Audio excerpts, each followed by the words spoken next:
The first strategy in my book is everything is negotiable. Everything is negotiable when you think like a negotiator. This is about thinking differently in your business strategy.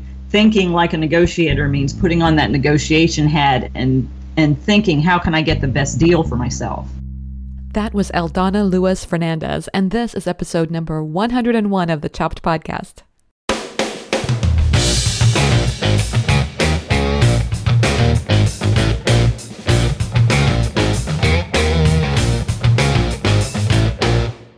Hey everyone, I'm Marley of the blog Namely Marley. I am your host, and this is the Chopped Podcast. You know, this is the podcast designed for people just like you, bloggers who love food. What do we do here? Well, my goal every week is to share with you thoughts, stories, interviews, everything about food blogging so we can all learn together about what works with food blogging and maybe even a little bit about what doesn't. Today I'm talking to Eldonna Lewis Fernandez. She's author of the book Think Like a Negotiator, and she's also a speaker. Okay, so I want to tell you something, a little backstory here. In grad school, I took a negotiations class. It was a very tough professor. In fact, I have some of the best memories from that class, I guess because the professor was really very eccentric and it was a very tough class. And he actually warned us it was very hard to get an A in his class. So guess what? I got an A. Woohoo! It was a proud moment. But one thing I've learned is that studying negotiations is fascinating. Practicing negotiations is fun because we did several mock negotiation strategies in the class. I loved it. But actually doing negotiations, yeah, that's kind of a different story.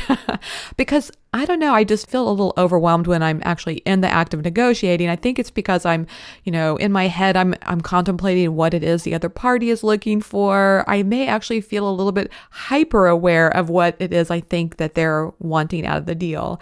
Some of that actually may be based on fact, and some of it actually may be based on some story that's running on my head, that I'm worried I'm not giving enough, that they're not going to be happy, whatever.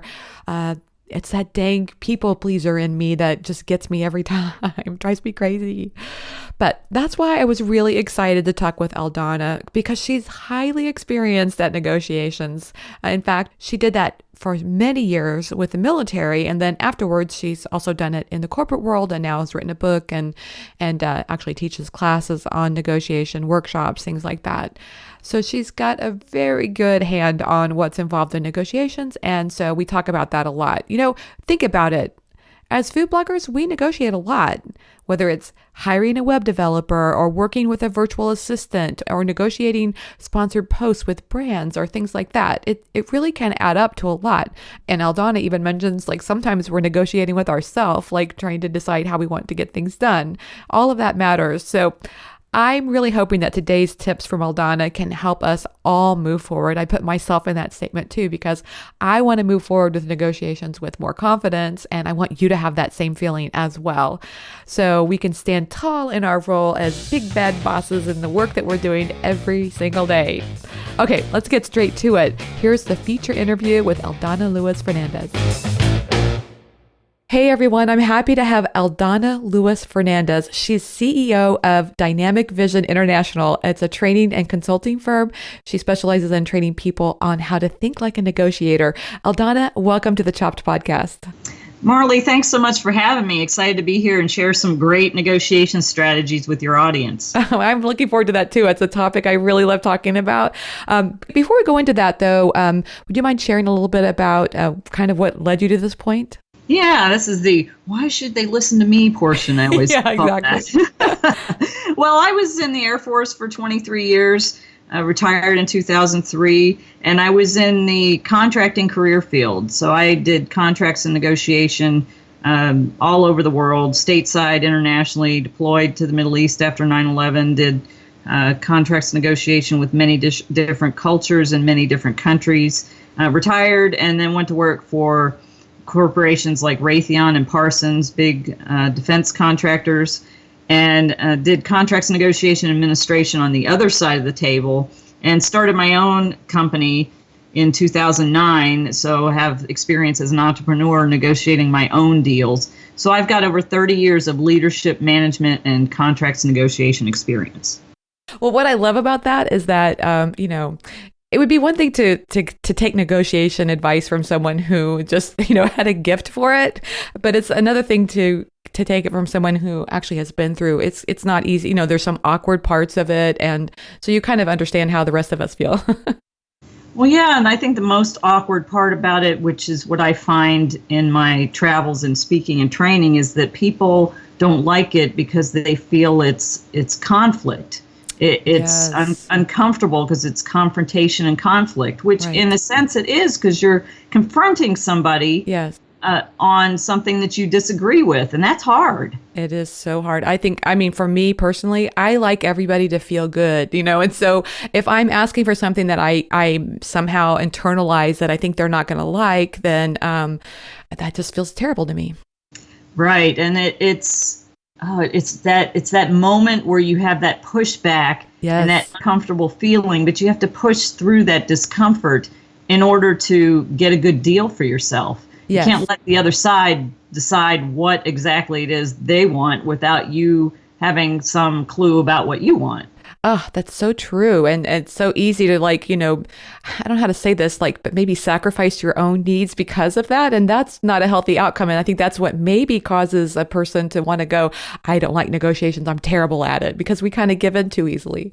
Right, and I recently did an article on the archetypes of negotiation, and one of them is the non-negotiator who does not want to negotiate no matter what. They'll take whatever's given them, even if it's a bad deal, because they do not want the conflict. It's uncomfortable. They don't Yes. just want to agree to it and get out of there. And that ends up making a bad deal for everybody, because the other side thinks, oh, well, I can get this deal out of anybody. And then you leave mad at yourself because Yes. you've given in to something and you don't feel good about the deal.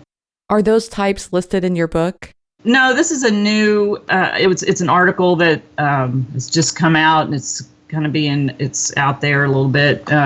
So it's something that I think I have a blog post about it that's a little bit abbreviated from the article that's gone out, but it's probably going to go into one of my new books about the archetypes, because there are different ways that people approach negotiation. Like, for instance, I'm a direct communicator. And sometimes I scare people because I'm so direct. But the thing I have to understand is everybody's not a direct communicator, so I have to be able to ebb and flow with other people's personalities and archetypes. Does that mean, as a direct communicator, that you are someone, you kind of take the emotion out of it? Is that what you think the difference is? Or what? Maybe. I mean, I can get emotional about things if it's something I'm really passionate about, but Yeah. it's more like, I don't want to hear the story. Let's get to the point. Let's talk about these points. Here's the things I want to talk about. All right, let's iron that out. Let's make a deal. Let's go. Yes. And that has its positives and its negatives, but and I think part of that's because I was in the military and I'm used to directness because of the job I did and the fact that I hired as a master sergeant, and I can still kick butt and take names, so to speak. I love it.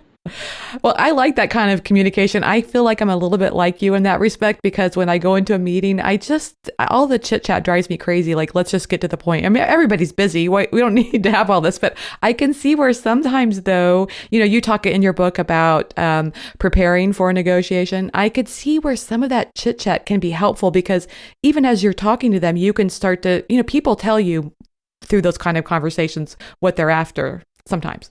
Exactly. And that's part of the build relationships first strategy that's in my book. You have to take some time, and even me, I have to take some time to connect and get to know somebody. And instead of asking somebody, you've probably been to a networking event where people are running around harvesting business cards and they can care less about you. They want your card and to put you on their list and all that stuff. But if you take the time, it's not the quantity of the contacts, it's the quality. If you take the time to get to know somebody, and that doesn't mean, what do you do? Maybe, are you originally, I usually like to ask people 2 questions. Where'd your name come from? Are you originally from here? And that sparks a conversation to get to know somebody. And when you listen, which practice effective listening is another one of my strategies, when you listen to them, you may be able to find out, 1, if they're your right fit client, or 2, what it is that they want or need, so you're able to better negotiate with them. When you have that time to build that relationship and find out something about the other person, it opens up different doors, and you need to take the time. And that's something that I've had to train myself to do. Yeah, I can imagine. I really love that you said that about, you ask people about their name, because I actually am very passionate about people and their names. That's why my site's called Namely Marley. But anyway, I think that people always have a fun name story. I've never met somebody yet who doesn't have some story about their name. Is that what you're meaning? Yes, definitely. Yeah. Well, because my name Eldonna, yes, father's name Eldon, and I was born on Father's Day. So that's where I got my name. And I like to find out. I found people who've been named after grandmothers, or people who've been named after somebody on a TV show, yes, or movie, or somebody put two names together, or right, somebody's middle name of a relative, or it's all kinds of different things. And then you find out more about the person. When you find out more about the person, oh, wow, this is a person who's a lot like me. Find that affinity with somebody. That really helps building a relationship. What I mean by affinity is that connection where you have the same. There's a saying that says people who are like each other like each other. So when I find somebody who's a military veteran, there's an instant affinity because we served, and those who have not served don't understand that, yes, that special, I guess you want to call it, club or thing that we've been through, going through, yeah, basic training and all that kind of stuff. And I also, you might be surprised to know, if you didn't find this out about me, if you were looking out on the internet about me, I ride a Harley. And cool. Yeah, don't look good. But I've been riding Harleys for 20 years. So when I find somebody who rides any kind of motorcycle, there's instant affinity. Maybe you're both parents, or you've both. I've found people I'm from Texas. I found people who've lived in Texas, or when I'm out speaking around the country. I was speaking in Texas once, and I found somebody who was living in Texas and from California. Well, I'm from Texas and living in California, so it was a neat kind of thing to talk about. So you find out those things, and you build that know, like, and trust factor faster. I love that. That's really good. And I think what I'm hearing you say, like, okay, so my traditional view of negotiations is probably pretty sterile. And I think maybe I don't know if everybody has that interpretation. It's kind of hardcore. It's, ruthless, maybe, as a word I would use. And I think what I'm hearing you say is it's probably better to humanize it some. In other words, don't go into it just with like these list of demands that you want, but go into it and humanize the experience for yourself and for that other person as well. Definitely. And there is that. A lot of people that I talk to, they see in negotiation as that old school bully style, two people arguing to the death over, yes, the deal. And not that doesn't still happen, but I think we're getting away from that. Yeah. There is an archetype of the bully. That's that person who wants to use their power and position and intimidate you and back you into a corner. And that can, when you're coming up against somebody who has a lot more knowledge, or has been in business a long time, has a lot of capital behind them, has a lot of maybe not, they're known well or whatever. It can be intimidating, but that's where the preparation in advance comes in, where you fully stand in your own power and own your power and who you are and what you're offering. But that old school bully style, and I've experienced that, obviously, being in the military. I've been toe to toe with a lot of people, hanging up phones, walking out of meetings, because I'm like, I'm not taking this. Sorry. That feels kind of good too, doesn't it? It does. There's another strategy in my book, Be Willing to Walk Away, and you have to decide that in advance and know where your walk away point is. And if you know that, the preparation in advance thing is so important. Because that's where you decide, I'm not going past this, whether it's price or terms and conditions. I'm not going more than this. I'm not going less than this. And if they go here, I'm walking away. And I'm not going to take this kind of behavior. You decide those things up front, so you empower yourself before you even go into the negotiation room. I think that's an oftentimes forgotten step involved with negotiations, don't you think? I mean, I don't think I have actually gone through that process a lot as I'm going through this process. And I think I agree with you. It's got to be very helpful and powerful. It definitely is. It definitely is. And then one other myth that I'll dispel with people is that they don't negotiate. Yeah. I don't negotiate. I'm not there, because there's still this vision of the big boardroom of people heavily haggling over a multi-million-dollar deal. And that is one part of negotiation.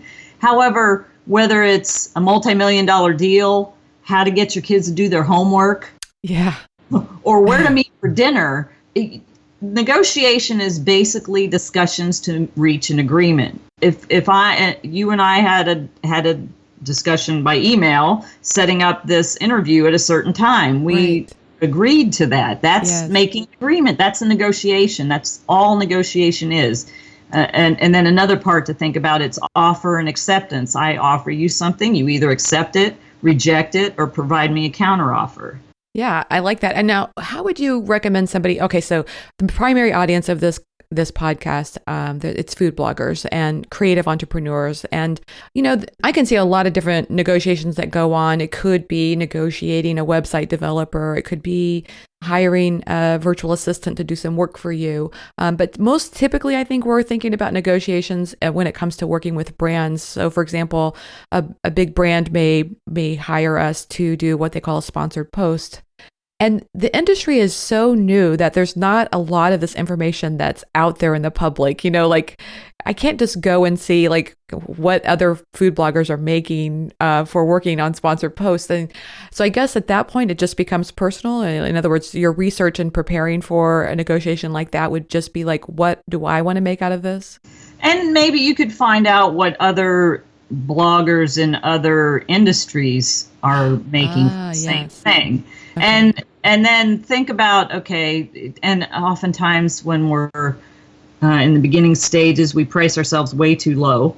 But a good thing to do is ask them first, well, what's your budget? What's your budget for that? Because if you have a figure in mind, you give them that figure, they may have been willing to pay you more. So you want to see if you can find out. It's another strategy in my book, Hold Your Cards. You want to kind of hold your cards and see if you can find out what their hand is that they're going to play. I do that with speaking all the time. I find out what their budget is, because I have kind of a standard ballpark fee for when I go out and do keynotes and workshops and that. But if they have more of a budget, that's great. If they have less of a budget and it's still something that I want to do, like maybe it's local and I don't have to travel anywhere, I could lose that gig if I overprice myself based on their budget. I see. So if you walk in and say, it's $10,000 my speaking fee, and that's it. But if you know that their budget is $8,000, but it's a nonprofit and you really love this nonprofit and you would love to speak for them, then it's good if you just know their budget right off, rather than just throwing out that number and scaring them off. Right, because I have done the scare off thing before. It's kind of like, that just does not work. Yeah. But the first strategy in my book is everything is negotiable. Everything is negotiable when you think like a negotiator. This is about thinking differently in your business strategy. Thinking like a negotiator means putting on that negotiation hat and thinking, how can I get the best deal for myself? I love that. You know what I like about that is I worked at a business once where they said, what are the signs that people that put on their doors that basically says no soliciting, right? So this person told me that when they see a no soliciting sign, they know that person is a terrible negotiator. Those are the ones they really want to pick on the most. It may not be true. It may not be true? Okay. It may not be true, because I would like to put a no solicitation sign on my door just because I don't want people coming and knocking on my door. But I would shred people in a minute. But, Yeah, that's true. Okay. But I wonder, though, if sometimes my desire when it comes to negotiation of working with brands is I would like to simplify it and just say, boom, here's my fee, and not have to go through all that. But I guess you're saying no, exercise that negotiation muscle.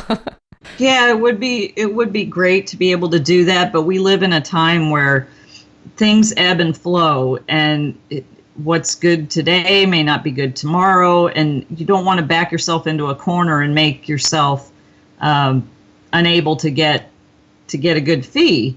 If that's why you don't want to share it up front. What can I get? What can I work out? I mean, obviously, if I'm traveling somewhere, that's a little different. I want airfare, hotel, and a car to the place and all that kind of stuff. But I'm in Southern California, and there's a lot of events around here that I speak for.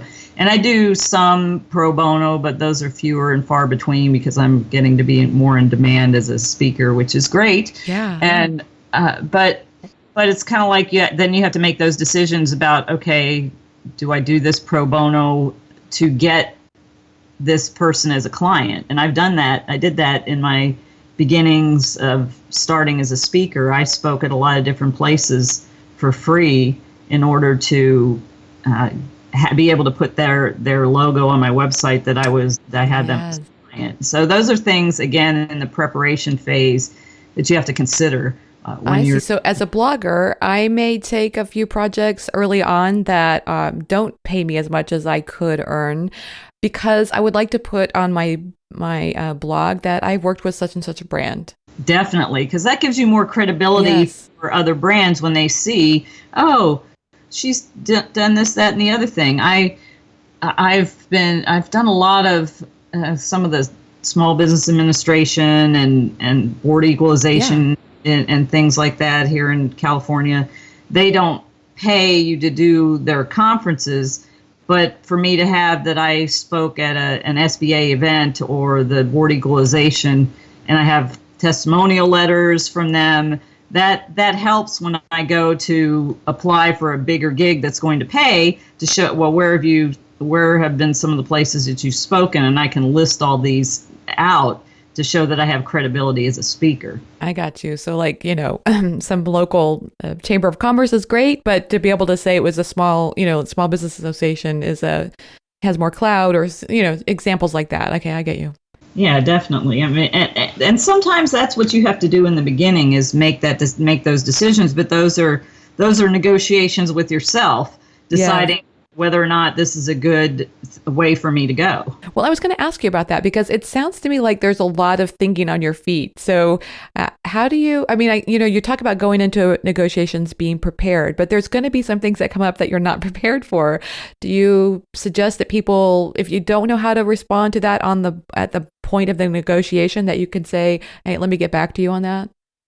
Right. You can take a pause. Let's take a break. I need to check on a couple of things. I need to get back to my team, even if you don't have a team. I need to get back to my team and connect about a couple of things. Good when you feel like it's going nowhere. Good time to take a break. But some things I suggest, I do a 3-day training on negotiation, and one of the things I have in my training is a yard sale. Like a mock yard sale. I recommend people go to a yard sale to work on their negotiation skills. I like that. That's good. I know it sounds kind of funny. Every time I share that, people laugh. It is funny. It seems silly, but think about it. You go to a yard sale. Nobody ever expects to get what they're asking for as a price at a yard sale. They expect to haggle, especially if you're uncomfortable doing it. Yeah. You have to do it. Then you have to do negotiation in order to get good at it. I have my company, Dynamic Vision. I have something called the Dynamic Vision light switch theory, which says you cannot flip a light switch to become an expert at anything. You have to actually do it consistently. And going to a yard sale, have a mock negotiation. If you're going to get on the phone with somebody, you're going to email somebody, you're going to bounce it off of somebody else, somebody that you trust, that will basically call you on your stuff if you're not going down the right path. One of the trainings I did, one of my clients came and we had him on stage with one of my team members doing a mock negotiation before he went to negotiate his deal, and it helped. Because your body doesn't know whether it's real or imagined, so you feel it. Yes. In the mock negotiation, you feel more comfortable when you're doing it for real.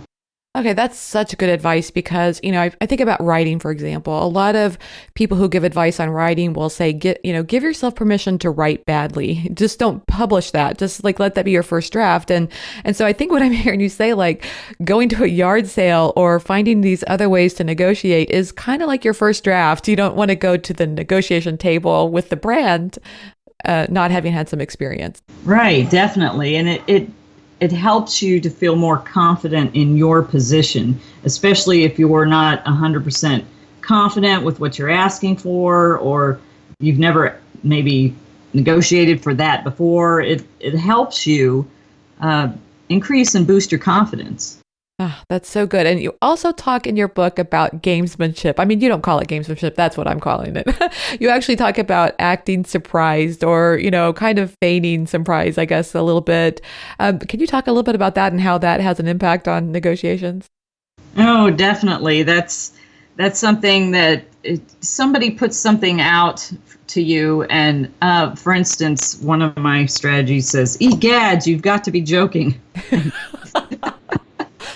And that's kind of the shock and surprise at what it is they're offering. Great example of that is when my son was a toddler many years ago. He was starting to walk, so I wanted to get him one of those walkers, and the guy next door was having a yard sale.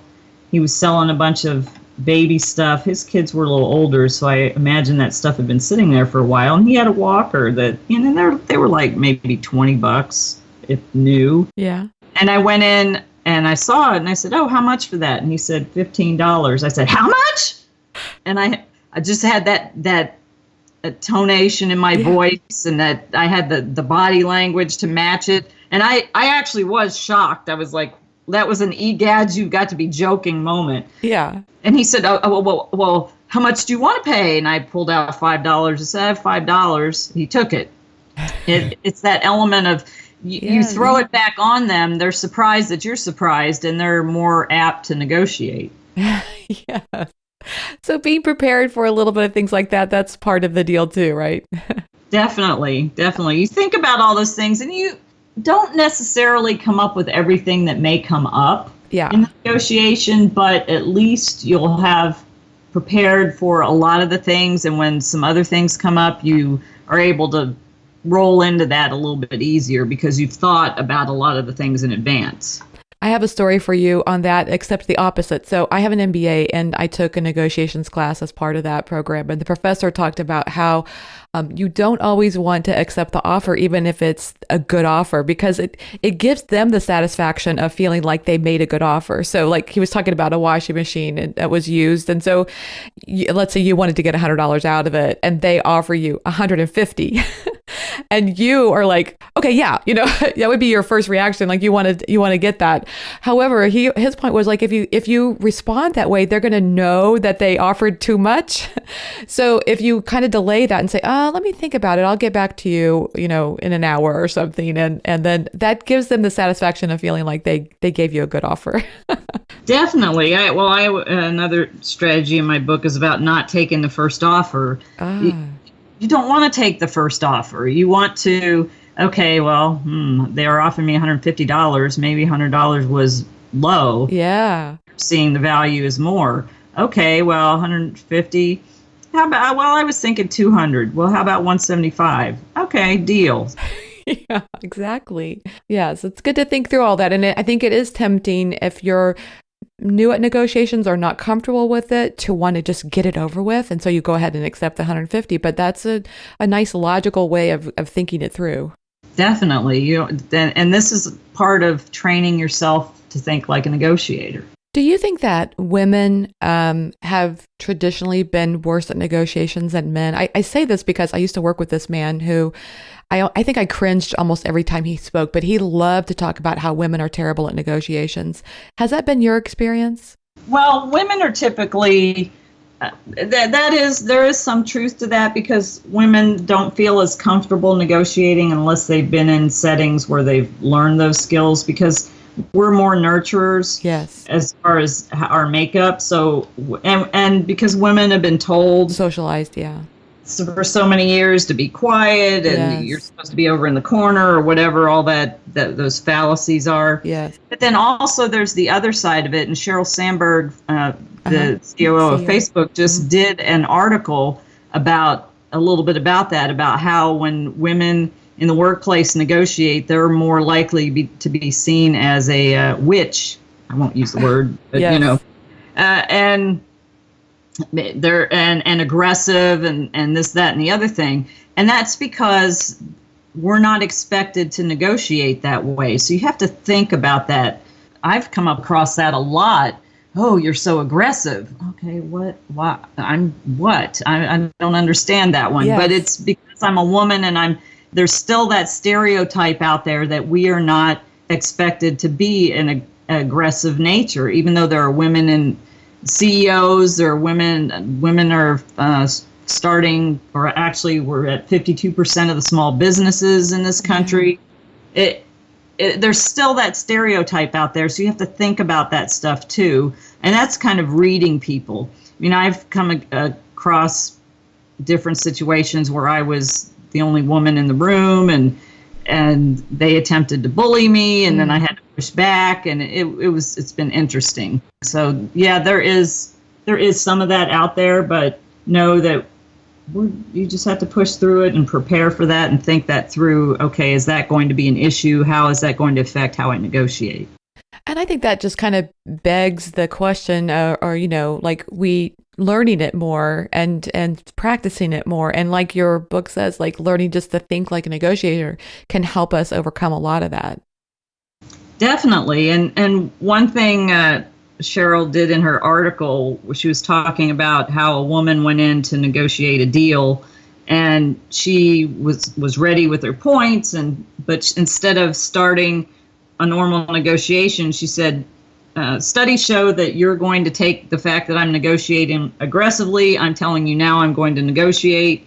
So basically she went in and kind of deflated that stereotype. So sometimes you have to do something that's called a pattern interrupt, which what that means is people have a certain pattern or certain way of thinking. And if you can go in and do something to interrupt that pattern and break down that thought process and those stereotypes, it opens up the ability to have a different conversation. Oh, that's really good.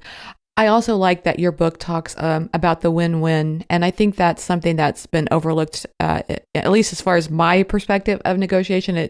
It's oftentimes we go in with our own perspective in mind, but understanding the win-win, I think can make, well, here's what I was thinking, like, especially like from a food blogger's perspective, I'm not actually going into working with a brand for a one-time deal. Oftentimes what I would love is that they love working with me so much, they want to continue working with me throughout the year or beyond that. Definitely. Like, yeah, a win-win would be, having that kind of mindset would set that up more. Right. And some of the old school bully negotiation goes to the win-lose proposition, yes, where one person wins that the other person's lost. But yeah, win-win is not something you start with. Win-win is what you want your outcome to be. So, and what that means in the think like a negotiator world is you're going to give up something in the negotiation. I'm going to give up something in the negotiation, but as long as at the end of the discussion, when we ink the deal, shake hands, however we're going to make the agreement, we both feel good about the outcome. That's what a win-win is. That's what you want to strive for, and that's different for every situation. What's a win-win for you and I, for the same situation with somebody else, may be a win-lose. So their win-win may be a little bit different, but it's the two parties, whether it's two people or two groups or two companies, whatever they agree to, as long as they're satisfied with the deal, that's a win-win. Awesome. That's great. I think that's really good advice.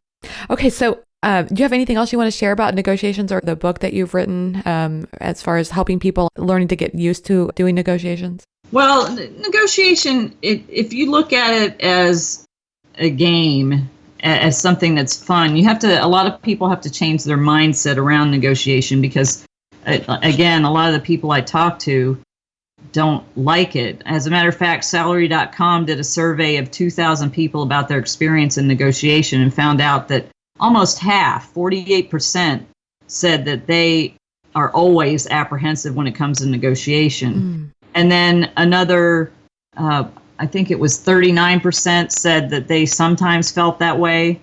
Only 13% of the people that they surveyed said that they never get nervous about negotiation. Wow. So the majority of the people aren't comfortable with it. And again, going back to the dynamic vision light switch theory, you have to actually do negotiation to get good at it. Like anything. As a speaker, I didn't become a good speaker overnight. I had to do that to become good at it. Even doing interviews. We're doing interview now. My first few interviews that I did were a disaster. But the only way to actually get good at it is to keep doing it and get more experience. And if, again, the yard sale situation, because that's a low risk, low cost, high value way to get high level negotiation training. You're going out making offers and making counter offers. So you go and find some widget that's $5 and they say it's $5 and you offer $2 and you agree on $3 or whatever. You've done a negotiation, and those concepts transfer over to the big deals. It's the same strategies that you use anywhere. It's used simply for a different situation. It's almost like you should just name it more. In other words, it's almost like being mindful of the negotiations that you're doing throughout the day, every single day, and that helps build confidence for the big deal. Definitely, and that's why in my book I gave all the strategies silly names. Some of them are silly, like, egads, you've got to be joking. I mean, that's just the element of surprise, and it's funny, but most of them are 3 or 4 word phrases that you can remember, and I made them that way so it's easier to remember. Another good one to consider is to verify the facts. Somebody presents something to you, go verify it to make sure that they're actually you valid factual information. I see. So if in a negotiation, somebody says to you, well, food bloggers right now with 100,000 page views are getting $500 per post. Well, you'd probably want to say, so where do you get that information from? And go and research it for yourself. Exactly. Because a lot of people will say things like that. And then when you push back, it's like, nobody's ever asked me that question before. Yeah. And just look at it as your due diligence, not like you're trying to attack them or anything, but just trying to understand it more. Yeah. Right. Definitely. That's good. So, okay. So what's coming up next for you? Anything that you can share? Oh, well, I'm in the process. I'm actually doing a training event coming up. I usually do them twice a year. I'm kind of putting that on pause after my next one for a little bit because I'm focusing on a lot of corporate training. I'm starting to get more corporate and government training and a lot of keynotes. So I'm working on building that side. I recently was named the 68th accredited speaker in Toastmasters International, which is there's 345,000 members. It's a professional speaking designation that's not easy to get. So I'm focusing on doing more speaking within the Toastmasters community and other organizations that want to bring me in to speak, doing a little bit of development on speaker type products. And I have some other courses that I've developed. And so I'm expanding and growing my skill set and knowledge base and ability to help people be a better version of themselves in many different areas. Sounds exciting. I can't wait to hear more. So I have a couple of fun, quick questions I'd like to ask everybody at the end of the interview. Are you game? Sure. Okay, so this is for food bloggers. So, we have to talk about food. So what's one food item you can't live without? Jalapenos. I like you. I grow them, actually. I live in a condo, and I have a few things that I grow, and I have 2 jalapeno plants, and those things produce jalapenos like crazy. And I grow green peppers, and I have tomatoes and spaghetti squash, and I'm real excited about my little garden. But yeah, can't live without jalapenos. And what's your favorite thing to put them on? Everything. Everything? Salsa. I make homemade salsa, so that's why I grow tomatoes and jalapenos to put them in my own homemade salsa. That maybe one day I'll sell. That's a product I may develop one day because I've had a lot of really love my salsa. That's awesome. I feel like the jalapeno gets a bad rap because I think most people think of it as hot. But if you take the seeds out and you cook it, the jalapeno is really very flavorful. Right. And if you want to make it hotter, a friend of mine taught me this. You rub the jalapeno and kind of break up. You can hear it crackling inside a little bit. And it breaks up stuff on the inside and makes it hotter. Good to know. I love spicy, so that's good.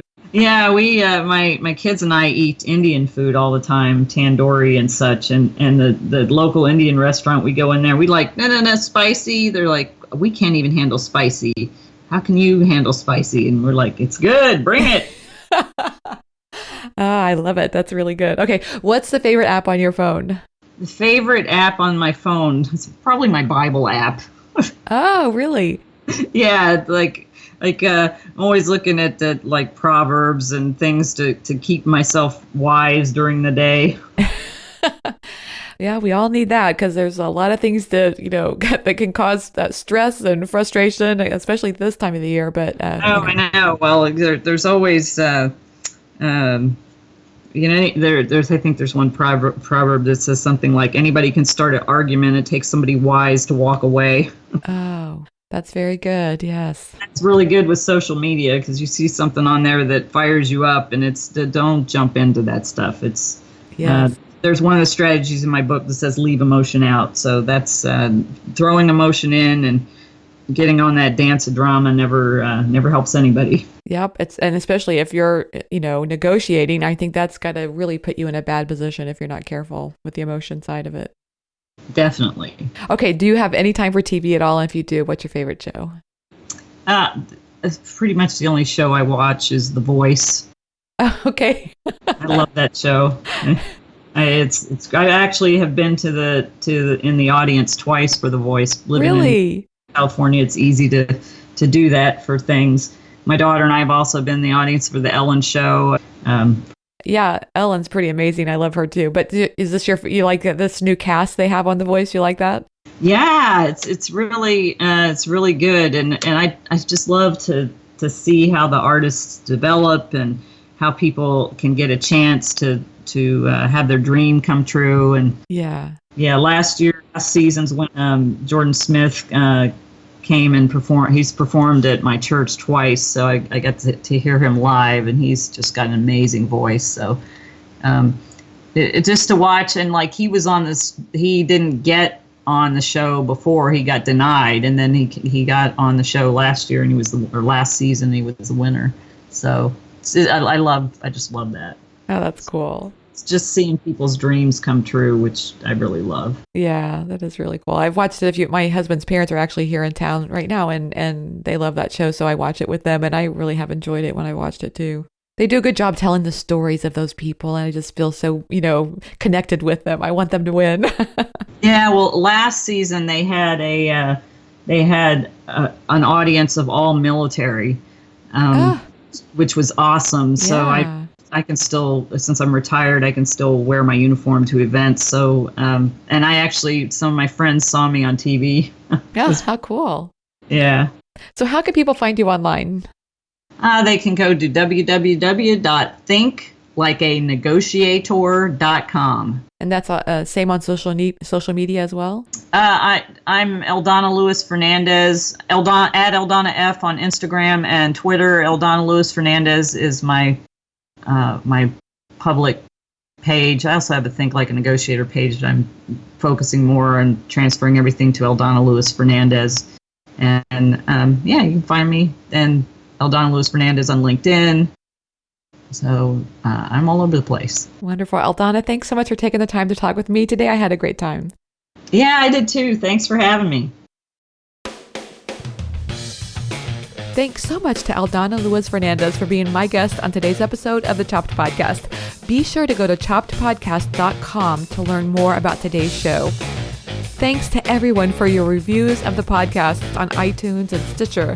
Your comments, your feedback, your emails, it all means so much to me, and I read every one, and I really appreciate them. So thank you so much, and keep them coming. You inspire me, and I hope today's show was helpful and inspirational to the work you're doing every day. Thanks for listening, and have a great week.